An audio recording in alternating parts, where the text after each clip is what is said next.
What is good, everybody? It's your boy KFYS Joe, back at it here again today with another dope video. Today we're going to be talking about sneakers that have dropped in the past 4 months, 2020, that I believe will be skyrocketing in price in the near future. Stay tuned.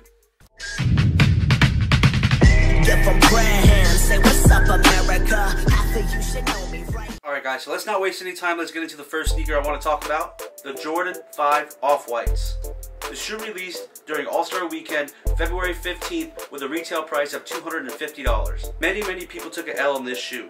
And to the people that actually were lucky enough to take the W on this shoe, I hope you guys are smart enough to keep your pair instead of reselling if you were deciding on reselling the shoe.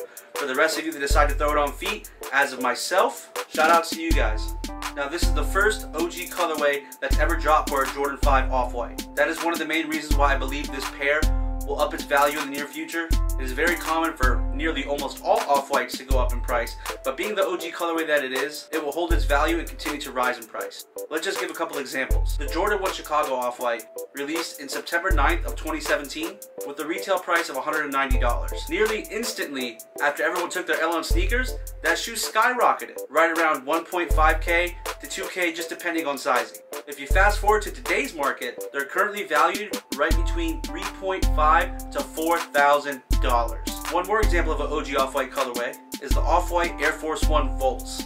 That shoe released December 2018 with a retail price of $170. Right after the release, we were seeing prices right around $400 to $500, also depending on sizing. Current day, the cheapest price you can really see on those shoes, the average is right around $1,000. Now with that being said, this Off-White 5 colorway, they consider it black, is the first one as well. So you might want to make sure you guys hold on to your pair. Give it a year or so. That shoe, I believe, will be upwards of 1.2 to 1.5 and roughly about a year from now. And that's the reason why I doubled up. I actually ended up getting a second pair. I paid resale for these, but it's 100% worth it. The Yeezy 350 V2 Cinders. These released on March 21st with a retail price of $220. The Cinders are currently selling between $280 and $350. The black colorways in most Yeezys have always seemed to increase in value, regardless of how many times they may have re-released or restocked. For an example, the original non-reflective Yeezy 350 V2s had released or restocked about 4 times already. They still have a value of roughly 400 plus. That's not easy to say about a shoe that has been restocked and re-released 4+ times. Black colorway Yeezys always do well, so if you have your pair and you are looking to resell, I would say hold on to it for at least another 3 or 4 months. The Yeezy 700 V3 Alva. The release date on the Alvas was March 11th with a retail price of $200. The current market prices right now are somewhere between $280 and $475. Now once again, as I was saying about the Cinders, this is a black colorway. All black colorways for Yeezys do well. And honestly, the pricing right now on these is not that bad. To sell a shoe that you pay $200 for and you're gonna end up selling it for, $400, it's a pretty sweet deal. But to be honest with you, I believe that the prices will actually go higher. This is also closer to an OG colorway. This is only the second pair that Yeezy has ever released of the V3s, the original colorway being the Aziles. That shoe released on December 23rd of last year, 2019, also with a retail price of $200. Once it dropped on Yeezy Supply and Adidas, a lot of people took an L on that shoe. The market currently was running at that time between $400 to $500. It is now 4 months later.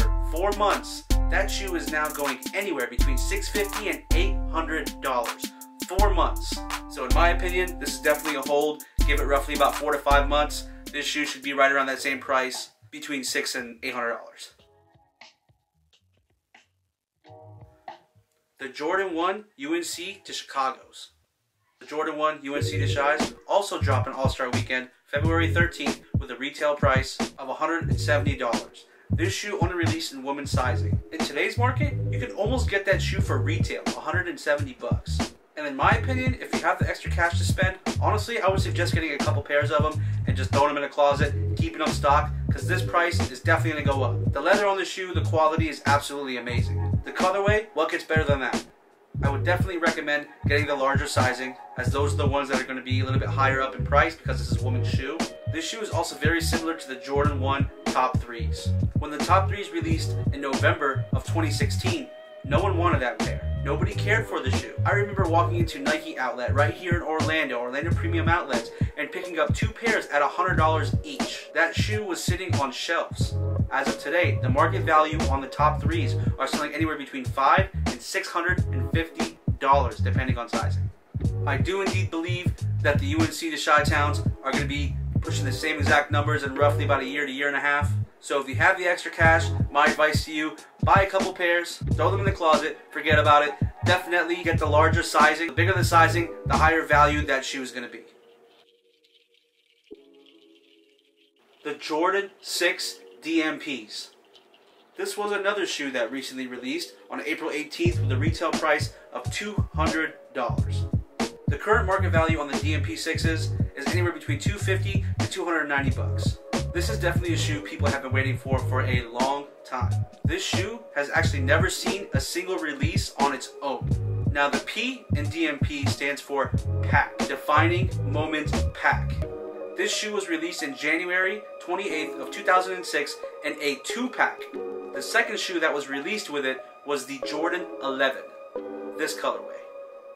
Not many people have owned this shoe as well, considering that it was only dropped in that 2-pack, and not everybody is a fan of Jordan 11s. Plus, that 2-pack right now is going upwards of $800. And when it originally released, that 2-pack was only $375 retail. So when this shoe was announced this year, it got pushed back about 4 times. Everyone was excited for it, couldn't wait for it. I ended up picking up a pair for myself. I also got a pair for my girl. But honestly, I believe personally that if you guys hold on to this shoe for about 6 months, it should be upwards of anywhere between $350 to $375.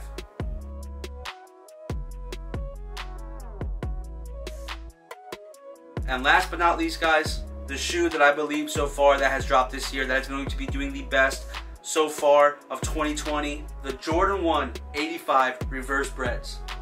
This shoe released on February 8th with a retail price of $200. They are limited to 23,000 pairs in the world. Each shoe comes with its own dust bag. Each dust bag is individually numbered to whichever pair you received, number 1 to 23,000. The bread colorway to Jordan 1 silhouettes seem to be the most popular colorway that there is, and this pair is no different. Now, before the shoe was actually released, the early pairs were selling roughly around $800. Once the shoe released on the sneakers app, the prices seemed to have tanked between $400 and $500 at that time. Now, it's only been 2 months since then, but the prices now have nearly reached an average of $600. In my opinion, that's a significant jump from $400 to $500 all the way up to an average price of $600. And this is a pair that's definitely going to continue to go up. Do you guys agree with me? Are these shoes going to increase in value in the next year? If you do or if you don't, let me know in the comments below. If you guys enjoyed the video, make sure to give it a thumbs up. If you're new here, please subscribe to the channel. Turn on post notifications. All the links to our social media will be down below. Add me on Instagram at KFYS JOE. I appreciate you guys watching. Peace. Marketing and price in the near future. Stay tuned.